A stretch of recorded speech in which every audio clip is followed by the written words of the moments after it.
देवता हैं सब भागे भागे फिर रहे हैं। पार्वती जी ने कहा देवताओं में बड़ी ताकत है, लेकिन वो भी बोले का ताकत तो है, लेकिन एक जलंधर और 33 कोट देवता सब भाग रहे हैं। इसका मतलब है कि एक में बड़ी ताकत आ गई। अच्छा छोड़िए बात, वो देव हैं, लेकिन महादेव में तो शक्ति है, लेकिन महादेव भी भागे भागे फिर रहे हैं। पार्वती जी ने कहा कि इतना पावर आपके पास है लेकिन वो एक भाग रहा है, एक के पीछे आप भाग रहे हैं और देवता भी भाग रहे हैं, ऐसा क्या? कहे जलंधर उलंधर में ताकत नहीं है, फिर उसकी पत्नी में पावर है। पत्नी में पावर है, इतना पावर है पत्नी में। हाँ अच्छा, आजकल के जमाने में भी घर में सबसे बड़ा पावर पत्नी में है। बोलो है पावर कि नहीं? बहुत बड़ा पावर है। एक पहलवान था, वो प्रदेश चैंपियन हो गया। प्रदेश के पहलवानों को उसने धूल चटा दी। फिर वो देश का चैंपियन बना।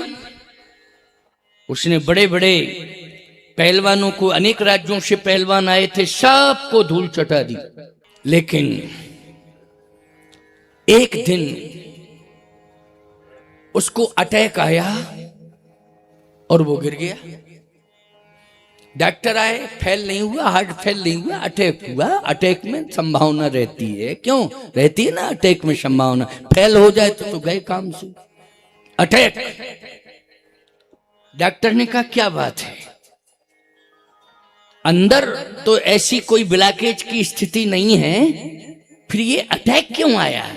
क्योंकि ब्लॉकेज से आता है ना अटैक। डॉक्टर बोला चेक करने के बाद भी कोई ब्लॉकेज नहीं, कोई बीमारी नहीं, फिर अटैक क्यों आया? कहा डॉक्टर साहब बड़े बड़े पहलवानों को मैंने धूल चटा दी, लेकिन पत्नी ने ऐसा शब्द बोल दिया कि हम ही चित्त हो गए।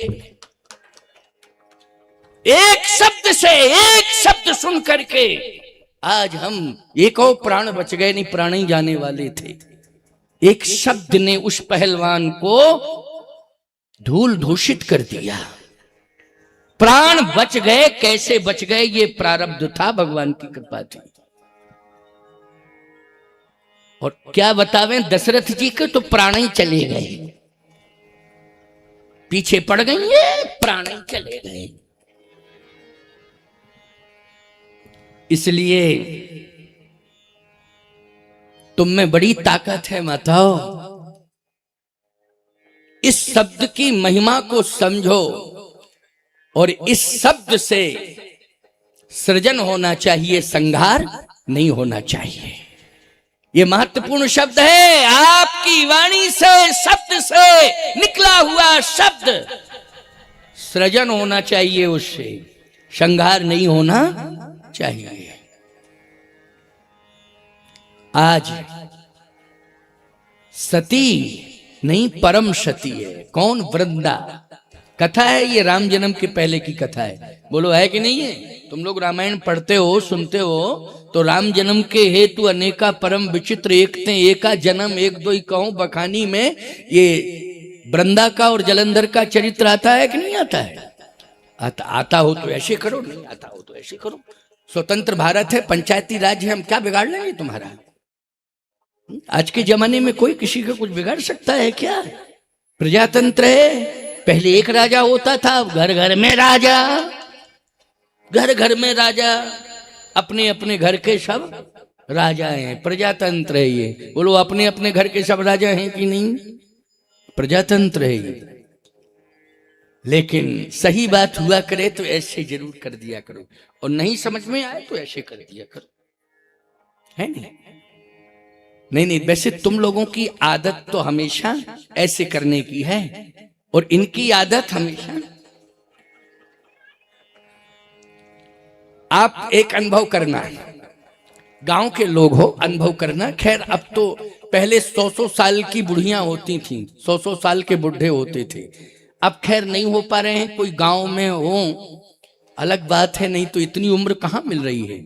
लेकिन आज से करीब 30-40 साल 50 साल पहले ऐसे ऐसे वृद्ध होते थे जो 100 वर्ष की आयु पाने के बाद भी चलते फिरते रहते थे। बोलो भाई, मैंने 100 साल से भी ऊपर की वृद्ध माताओं को देखा कि वो घर का सारा काम अपने हाथ से कर रही हैं। इतनी ताकत, इतना सामर्थ्य, लेकिन एक कंडीशन रहती थी। क्या? कि जब ज्यादा बुढ़ापा आता था बुढ़ा बुढ़िया का ज्यादा, तो गर्दन, हाथ पैर तो सही रहते थे लेकिन गर्दन जो है हिलने लगती थी। हाथ पैर तो खूब काम करते थे लेकिन गर्दन पता नहीं क्या हो जाता था, गर्दन ऐसे। लेकिन हमने ये देखा आश्चर्य कि पुरुष की गर्दन ऐसी रहती थी और बुढ़िया की,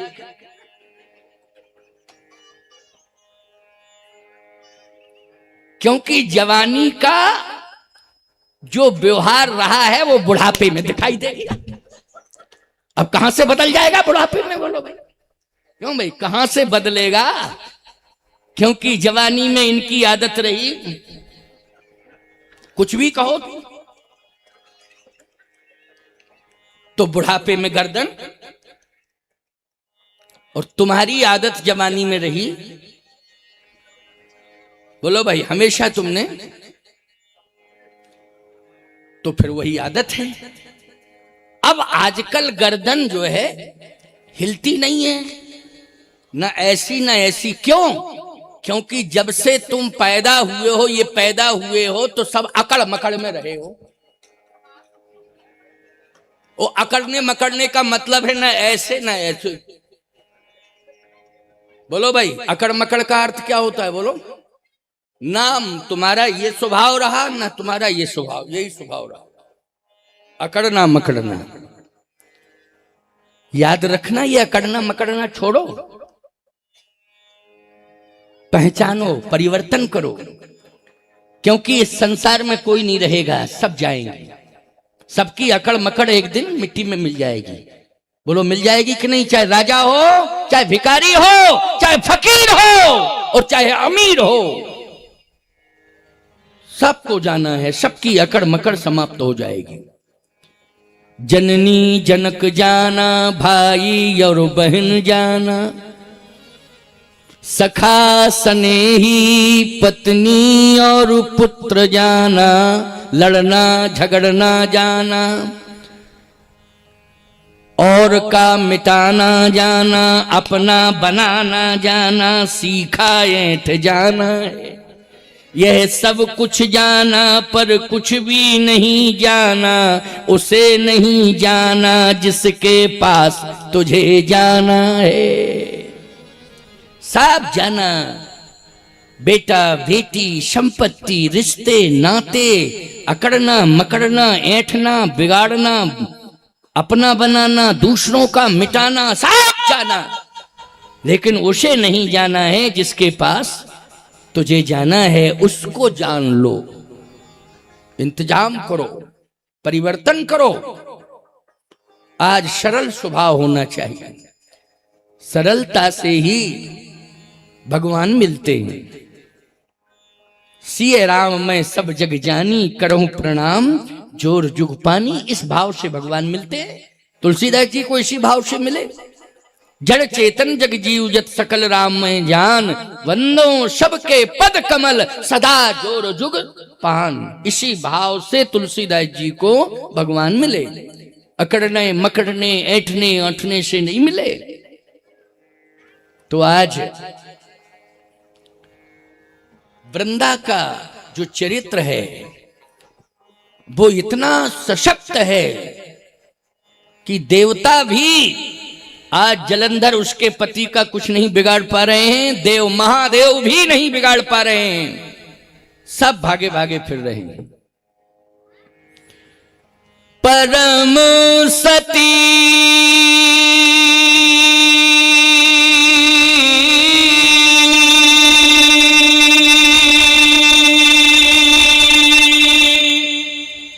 असुराधिप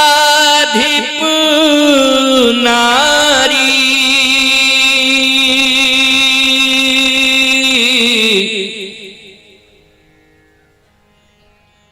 परम सती है वो,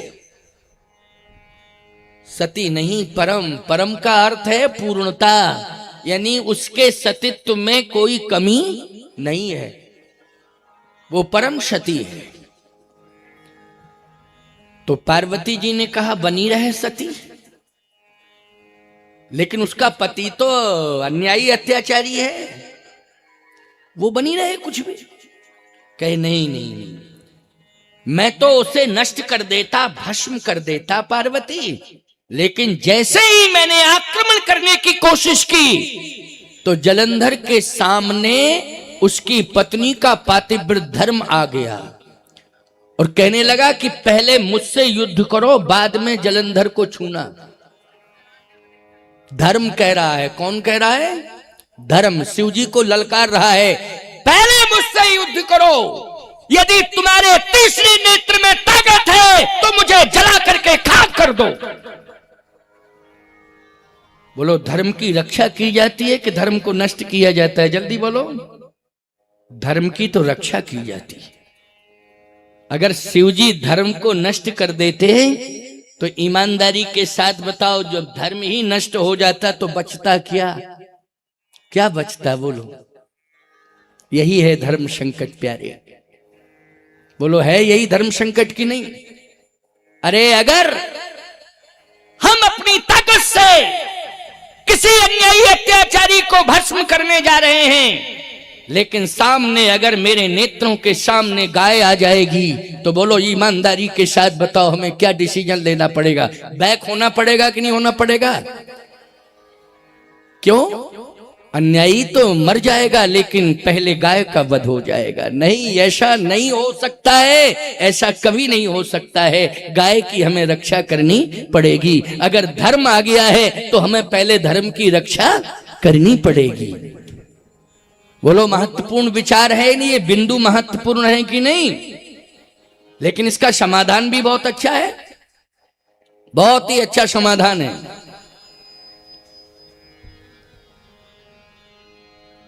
और इस समाधान को सुनो माताओं, आप भी ध्यान से सुनना।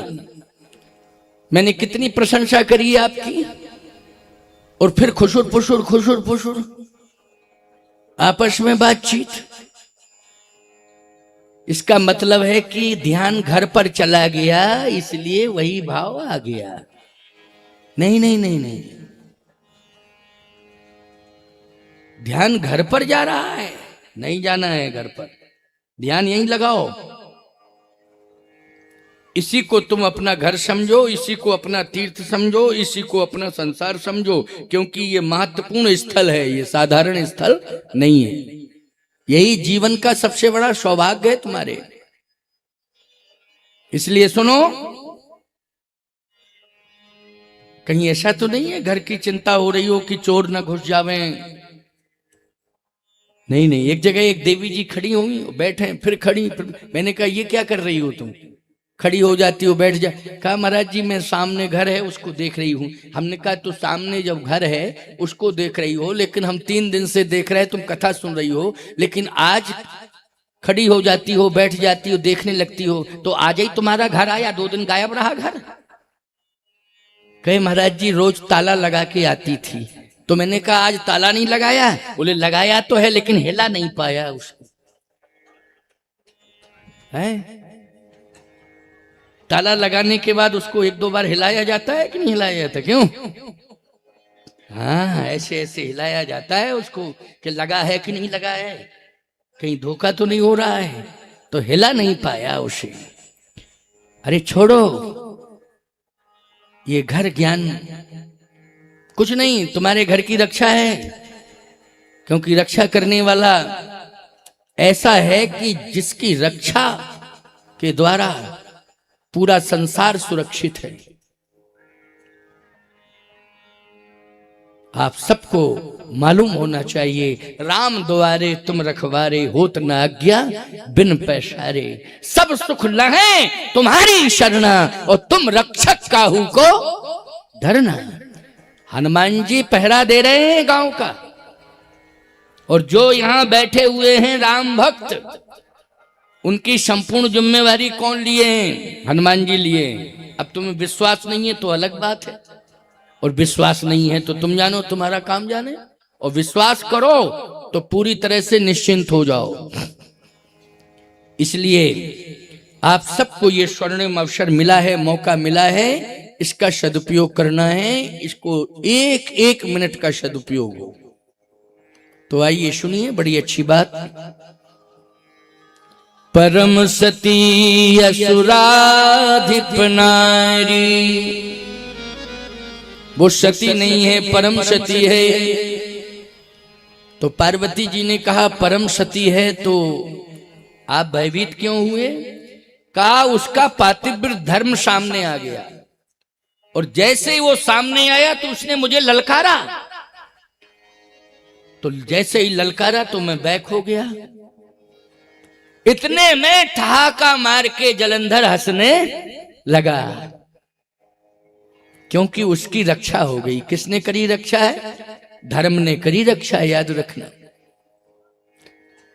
तो पार्वती जी ने कहा फिर क्या हुआ? कहा इसके लिए फिर भगवान को आना पड़ा। बोलो आना पड़ा कि नहीं? छल कर तारे उतार सुब्रत, प्रभु सुर कारज कीन। छल कर तारे उतार सुब्रत, प्रभु सुर कारज कीन। फिर भगवान को उसका धर्म नष्ट करने के लिए आना पड़ा।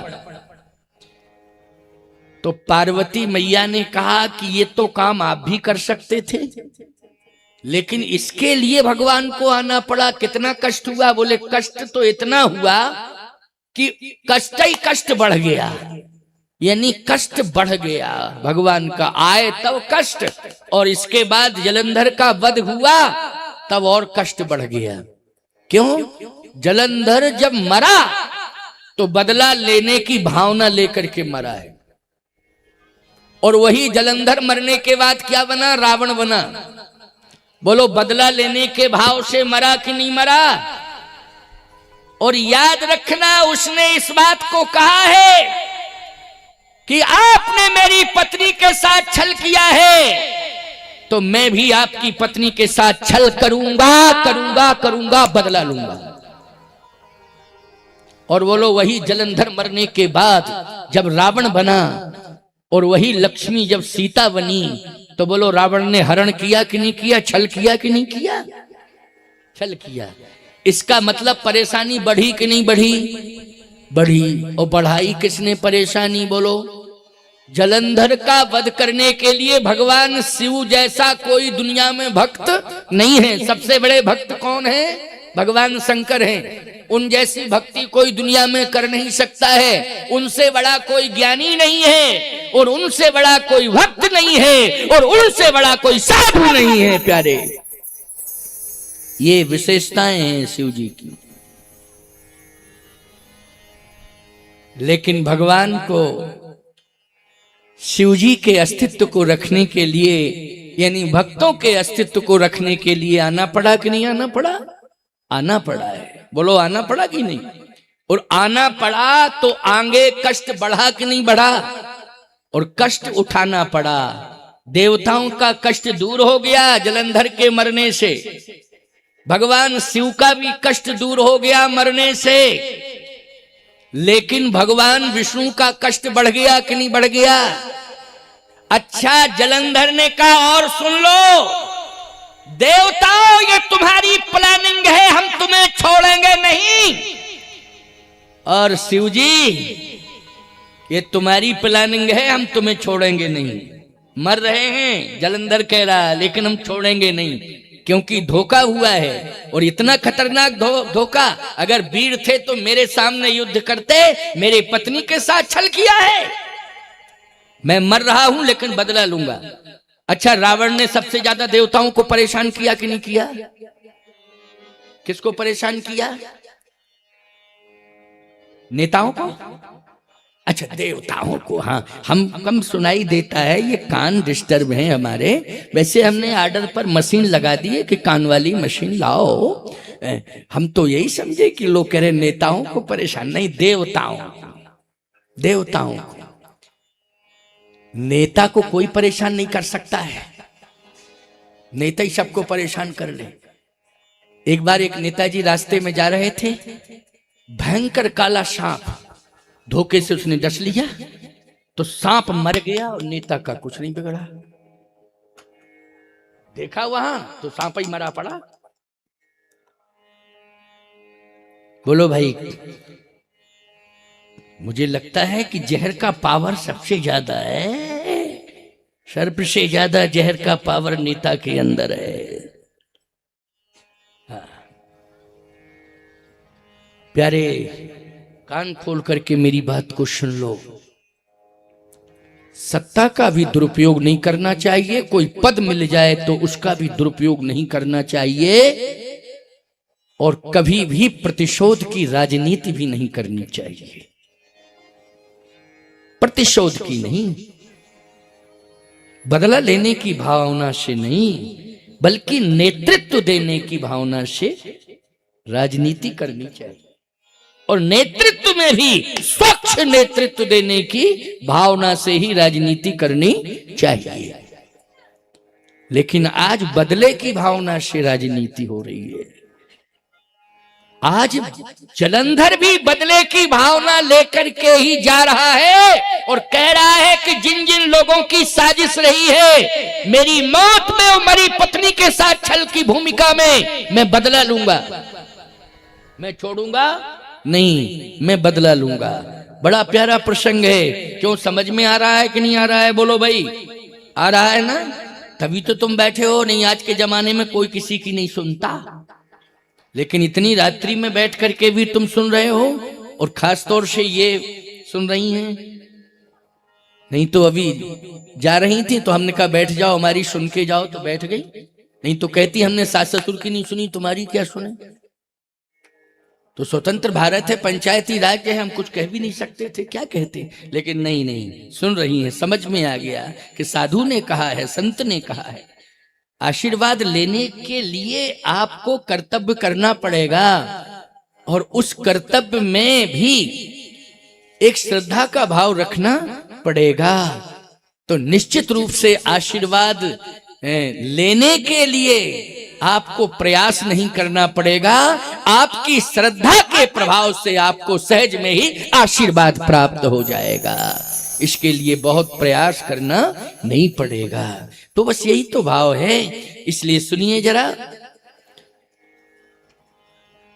जलंधर ने कहा मैं बदला लूंगा, लेकिन इधर वृंदा ने भी भगवान से कहा कि मैं बदला लूंगी, क्योंकि आपने मेरे साथ छल किया है, मेरे पातिव्रत धर्म को नष्ट किया है। किसके कहने से किया है? भगवान ने कहा कि देवताओं ने कहा था, और महादेव ने भी कहा, देवों ने और महादेव ने, दोनों ने कहा। वृंदा ने कहा देवों को, महादेव को बाद में परिणाम भुगतना पड़ेगा, पहले आप परिणाम लो, जाओ तुम पत्थर हो जाओ। बोलो, वृंदा ने क्या कहा? तुम पत्थर हो जाओ। इतनी ताकत है उसके अंदर पातिव्रत धर्म की कि भगवान पत्थर हो गए, और पत्थर में भी कहा काले पत्थर हो जाओ। भगवान का रंग बदल गया, काले हो गए। अच्छा बोलो, राम जी का रंग कैसा है? जल्दी बोलो, सांवला है कि नहीं? भगवान कृष्ण का रंग कैसा है? सांवला है। अच्छा सही बताना, भगवान विष्णु का रंग कैसा है? बोलो बोलो। हाँ, शांताकारम भुजगशयनम पद्मनाभम सुरेशम विश्वाधारम गगन सदृशम। तो गगन सदृशम, आकाश की ओर देखो कैसा रंग है, नीला रंग है कि नहीं? आकाश का कैसा रंग है? नीला रंग है। अभी रात में तो काला काला है, लेकिन दिन में देखोगे तो नीला होगा। गगन सदृशम, ये रंग किसने दिया है? अगर रामा अवतार में विचार किया जाए तो न दशरथ जी सांवले हैं, न कौशल्या जी सांवली हैं। बोलो भाई, दोनों का रंग गोरा है कि नहीं? संतान को एक रंग मिलता, या तो मां का मिल जाएगा या बाप का मिल जाएगा। क्यों भाई, मिलता है कि नहीं मिलता है? अच्छा, भगवान कृष्ण के माता पिता का नाम सब जानते हैं, देवकी और वसुदेव। अच्छा सही बताना, वसुदेव जी का रंग कैसा है?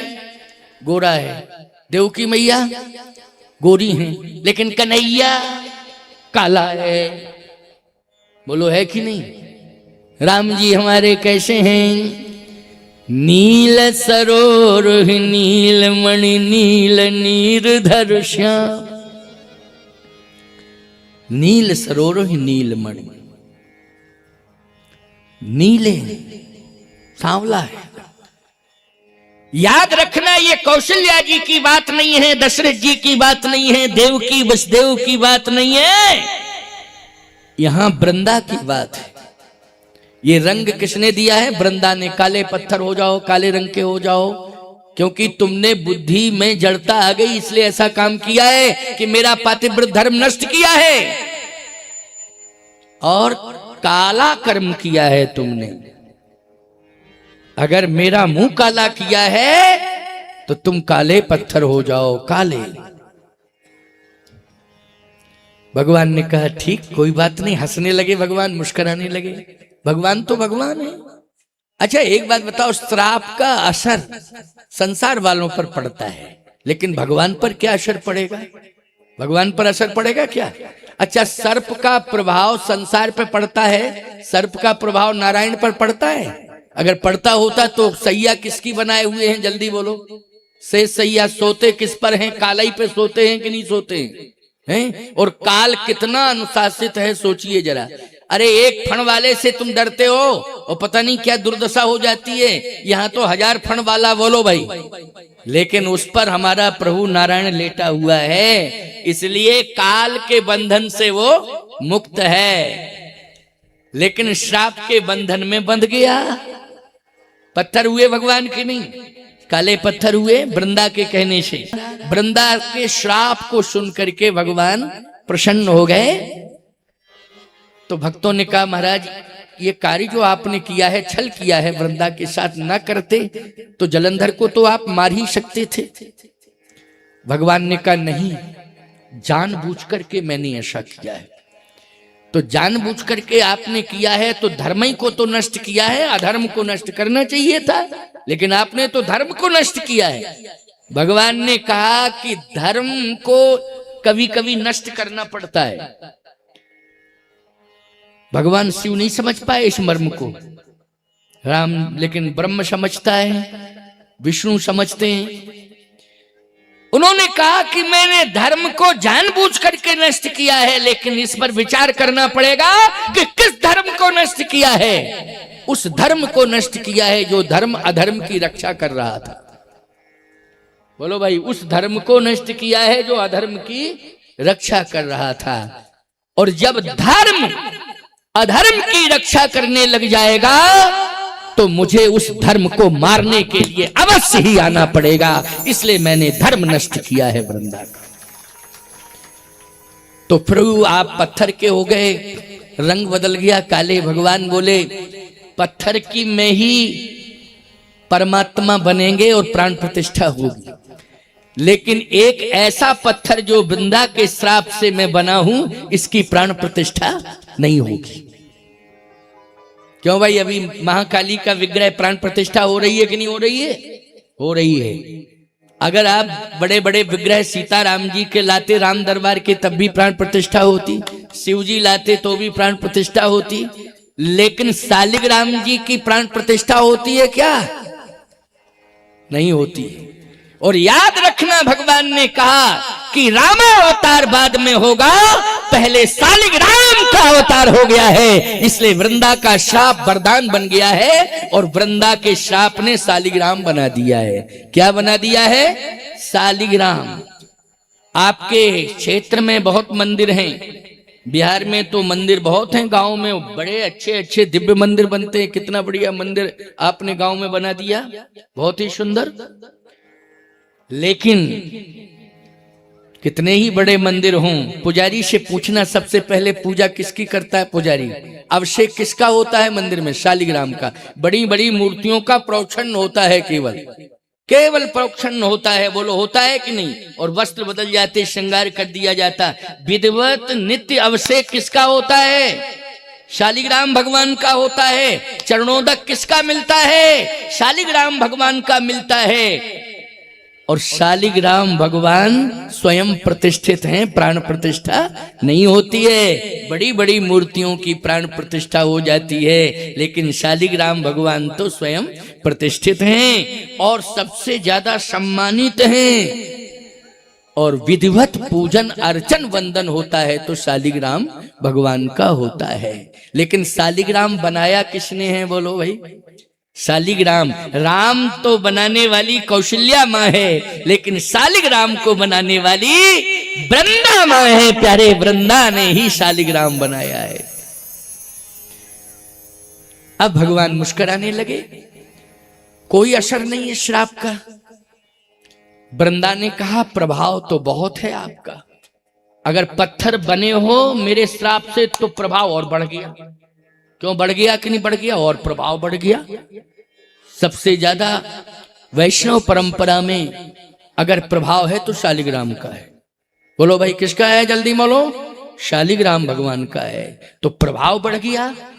आप हो तो ब्रह्म, आप ब्रह्म हो, ब्रह्मांडाधिपति हो आप, अखिल ब्रह्मांड नायक हो आप। लेकिन मेरी समझ में नहीं आ रहा है कि आपने ऐसा क्यों किया। और फिर आपका तो कुछ नहीं बिगड़ा, लेकिन मेरा बिगड़ गया। भगवान ने कहा चलो तेरा भी बना दूं। पहले ये बता तेरी गलती हुई कि नहीं हुई? पति था, लेकिन तूने पति के हृदय में परिवर्तन क्यों नहीं कराया और उसका मार्गदर्शन क्यों नहीं किया? सदमार्ग पर क्यों नहीं लाई? अगर समझाने के बाद नहीं आता अलग बात थी, लेकिन प्रयास भी तो नहीं किया। अच्छा बोलो, मंदोदरी इसलिए माफ हो गई और मंदोदरी को 5 कन्याओं से जोड़ा गया जिनका स्मरण करने से महापातक नाशनम, बड़े बड़े पाप नष्ट हो जाते हैं। क्यों? उसने रावण को समझाया था, हृदय परिवर्तन कराया था, लेकिन नहीं माना। तो बोलो परमात्मा की दृष्टि में क्षम हो गई कि नहीं हो गई मंदोदरी? लेकिन वृंदा ने नहीं समझाया, वृंदा ने प्रयास नहीं किया, इसलिए आज भगवान ने माफ नहीं किया वृंदा को। वृंदा के साथ छल किया। लेकिन जब वृंदा कहने लगी मुझसे भूल हो गई, भूल हो गई, भूल हो गई, भगवान ने कहा जो भूल को स्वीकार कर लेता है और उसको दोहराता नहीं है, मैं उसे क्षमा भी कर देता हूं और स्वीकार भी कर लेता हूं। अब मैं तुझे स्वीकार कर रहा हूं, मेरा श्राप तेरे लिए वरदान होगा। जा तू घास हो जा। तो घास कहा, लेकिन कोई तुझे घास नहीं मानेगा। तू हरी पत्ती दिखाई देगी, लेकिन कोई तुझे घास नहीं कहेगा, तुझे माता कहेगा। क्या कहेगा? माता।